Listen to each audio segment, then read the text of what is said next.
반갑습니다 여러분. 오늘은 지난 시간에요 최고의 가입사기를 위해 병력에 따른 알리르무를 집중적으로 한번 다뤄보겠습니다. 자, 시작 전 따봉과 댓글 알고 계시죠? 자, 그럼 출발해 봅시다. 우리 지난 시간에는 병력에 따라 어떤 상품을 선택할 수 있을지를 한번 나눠봤었는데요. 오늘은 그 내용의 심화 과정으로 실제로 표준치 상품과 간편 상품을 어떻게 나누고 이걸 조합하면 좋은지, 그리고 그 판단 기준은 무엇인지에 대해서 구체적으로 한번 알아보겠습니다. 많은 설계사분들이 늘 고민하는 부분 중 하나죠. 야, 이걸 표준치로 가야 될까? 간편으로 가야 될까? 하지만 명확한 기준 없이 이걸 접근한다면 결국 하나의 상품만 제한하고 끝나게 되겠죠. 이 영상을 보고 계신 여러분은 앞으로 나만의 판단 기준을 갖고 설계 제한의 폭을 넓히는 실력을 갖추게 될 거니까 끝까지 집중해 보셔야 되겠죠. 자, 먼저 표준치 상품과 간편 상품의 알리르무 차이를 한번 확인해 볼 거예요. 표준치 상품은 심사가 엄격한 대신 보험료가 저렴하고 가입 한도가 넓은 편이죠. 반대로 간편 상품은, 유변자 상품은 어때요? 심사가 간소화된 대신에 보험료가 높고 한도 제한이 있을 수 있어요. 물론 고령자의 경우에는 표준치 상품보다 간편 상품이 오히려 한도가 더 높게 나올 수 있죠. 이 부분만 참고해 주시기 바라고요. 그렇다면 표준치 상품의 알리르무는 어떤 내용으로 구성되어 있나요? 첫째, 3개월 이내에 병원에서 진찰이나 건강검진 등을 받고 나서 그의 결과에 따라 입원 수술을 권유받거나 추가 검사 또는 필요 소견을 받은 이력이 있는가? 즉, 3개월 이내에 병원 갔으면 다 고지하라는 소리예요. 왜요? 병원 가는 순간 코드가 뜨잖아요. 뭐라도 진단명이 기입이 돼야 되기 때문에 진단 확정에 해당이 되겠죠. 둘째, 3개월 이내에 상시 복용 중인 약물이 있는가? 셋째, 최근 1년 이내 병원에서 재검사 또는 추가 검사 안내를 받은 적이 있는가? 넷째, 최근 5년 이내 입원 수술, 7일 이상 치료 또는 30일 이상 약물 투약 이력이 있는가?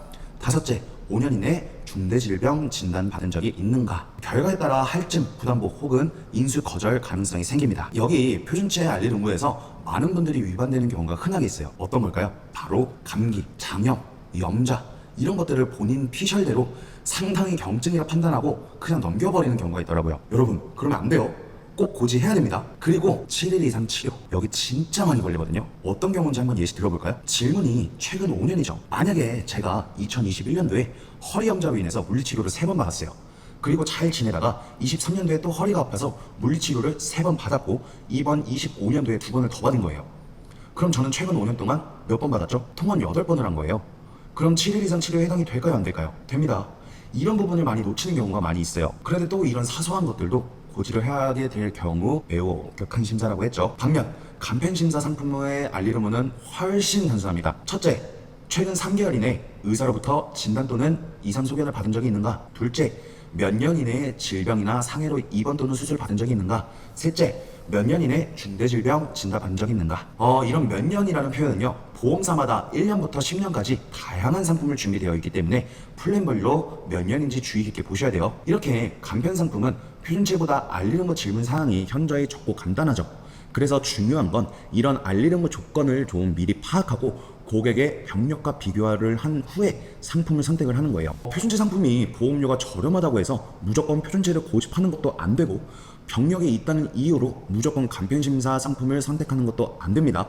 고객의 병력 상태로 표준치 심사를 받게 되면 앞서 말씀드린 3가지 결과, 즉 할증, 부담보, 인수 거절 중 하나를 발생할 수 있다는 것도 고려를 해야 되고, 반대로 부담보를 안더라도 가볼 만한 부위인데 굳이 더 비싼 간편을 쓸 이유도 없을 수 있겠죠. 예를 들어 고객이 다양한 담보로 구성된 종합보험 설계를 요청했다라고 가정해 볼게요. 그중 한 가지 병력으로 인해서 특정 담보 하나에만 부담보 할증이 발생될 텐데, 그것 때문에 나머지 담보까지 싹 다 더 비싼 간편 상품을 선택하는 게 과연 옳을까요? 정답은 아니오겠죠. 바로 이런 상황에서 표준치와 간편 상품을 나눠서 설계하는 전략이 필요한 거예요. 보험사마다 간편 상품에는 예외 질환이라는 게 적용되는 거 알고 계시죠?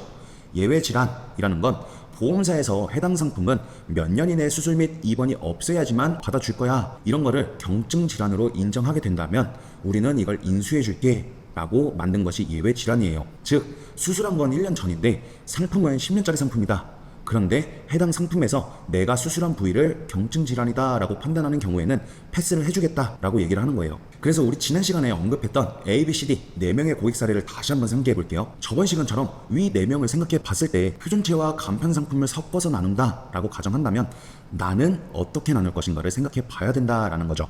과연 약 복용 하나 때문에 전체 간편 상품을 사용할 것인가? 그렇지 않다면 반대로 전체 표준치 상품으로 사용할 것인가? 해당 병력이 서류 심사까지 볼만한 경증 질환인가?